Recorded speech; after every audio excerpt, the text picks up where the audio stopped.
We navigated through major difficulties, faced significant challenges, and celebrated numerous triumphs. Our nation is the sum of our lives, experiences, and aspirations. Like most of us, our country has lived through an eventful year and made encouraging progress across many sectors in the midst of daunting setbacks. The impact of global economic dynamics adversely affected us, compounded by the war in Europe, rising interest rates in America, and the unfortunate effects of climate change that occasioned the most severe drought in 40 years. All these factors slowed down our economic performance, resulting in increased commodity prices.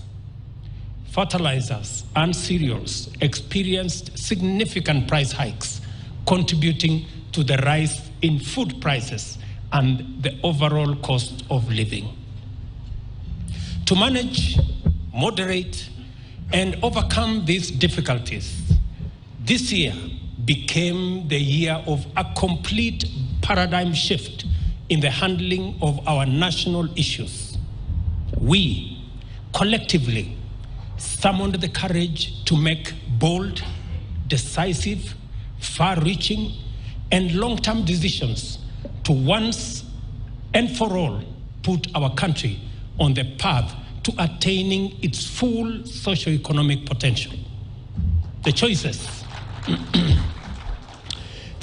we've made over the last year were neither easy, populist, nor convenient. They were, however, meaningful, appropriate, and necessary. In the short term, painful, but in the long term, gainful. 2023 is the year we decided to stop wastage and extravagance, instead opting to live within our means. We decided to cut expenditure by up to 400 billion shillings so as to reduce our borrowing. We decided to enhance our tax revenues by Kenya shillings 600 billion to fund our programs and development so as to safeguard our sovereignty and independence.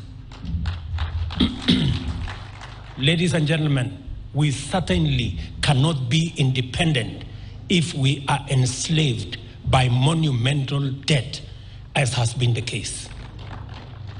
We take pride in the strides we've made as a nation.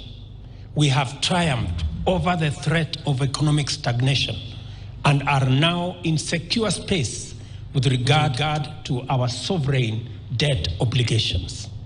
Inflation has reduced to 6.8%, and our GDP is growing at a rate of 5.4%, placing Kenya as the 29th fastest growing economy in the world. In 2023, we decided to get rid of consumption subsidies that not only drove our nation into deeper financial distress, but were also unsustainable, opaque, and only benefited middlemen at the expense of those who truly deserved support. Instead, we deliberately redirected our focus to support production through incentives in our crops, livestock, and fisheries programs. Today, with the blessing of good weather, thanks to God, these interventions have enabled us to increase our food productivity by 40% at a fraction of the previous cost. Working with farmers, our foremost patriots, we shall double our efforts in 2024 until we reduce our Kenya shillings 500 billion food import bill to zero and rid our country of the shame of hunger. In 2023, we decided that growing our economy, as has been the case in the past, was not enough. Change was an inevitable imperative. As such, we rolled out an economic growth model intentionally designed to be inclusive, deliberately expanding opportunities and creating jobs.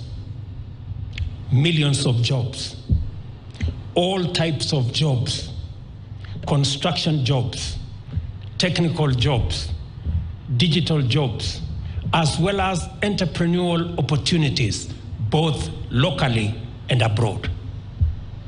Our housing program, for example, not only provides decent home ownership for millions, including some slum dwellers who now live in squalor, but it also aims to reverse agricultural land fragmentation and has already created 120,000 jobs, with plans to employ an even greater multiple of people next year. For the first time, my Mama Mboga and Boda Boda friends will now have a chance to own a home in our Kenya shillings 4,000 a month, 3% interest rate tenant purchase scheme. That will be the case for other Kenyans on our 6% affordable housing and 9% market housing program. All these housing programs will be at a single-digit interest rates, which is half the current rates. Ladies and gentlemen, our digital superhighway infrastructure, with 22,000 computers being supplied, is already creating thousands of jobs in our technical and vocational education and training institutions. Even as we roll out our ICT hubs in every ward and every constituency in Kenya. Our international jobs program is well on course, having negotiated many bilateral labor agreements to open up opportunities for employment for Kenyans globally. Our collective efforts have not only rescued us from economic paralysis, but propelled us towards a brighter future. We navigated complex debt situations, accelerated economic progress, and invested significantly in our human capital. Recognizing the pivotal role of education, we increased allocation to the education sector by Kenya shillings 127 billion, which enabled us enhanced capitation for our learners, bringing us closer to the dream of universal education from ECD to the tertiary level. We also employed 56,000 teachers to improve access to quality education throughout Kenya. We have equally made immense progress in promoting financial inclusion and dignity of Kenyans at the lower economic echelons. The Hustler Fund and the NSSF new contribution model exemplify our dedication to inclusive growth, financial well-being, and social security for all Kenyans. We have made affordable credit available to millions of Kenyans who for years were alienated and underserved by financial institutions. The Hustler Fund has disbursed over Kenya shillings 42 billion to Kenyans in just 1 year, making it the largest financial inclusion program in Kenya. And most importantly, over 7 million Kenyans are now regular customers, transacting and doing business, freed from the bondage of Shylocks and predatory lenders. Kenyans who would otherwise not make it beyond the watchman at the financial institution now access close to 100 million shillings from the Hustler Fund every single day. We shall continue to improve and expand the range of products offered under this revolutionary intervention. Similarly, our universal health coverage program has set in motion a transformative approach to health delivery. With 100,000 community health promoters actively contributing to the betterment of our nation's health, we are witnessing the tangible impact of our dedication to the well-being of people. In the new year, we continue our health transformation at the secondary and tertiary health levels, emphasizing the need for a fair contribution system for social health insurance, as the previous setup disproportionately burdened and alienated low-income earners from accessing health care. For the first time, ladies and gentlemen, every Kenyan, without exception, will have health insurance, and all Kenyans will access treatment, including for notorious chronic conditions like cancer, hypertension, and diabetes, without discrimination. These are only brief highlights of the work done and progress made this year. I acknowledge we do not have a strong history of commitment to positive transformation or a culture of consistent promise-keeping in our political leadership.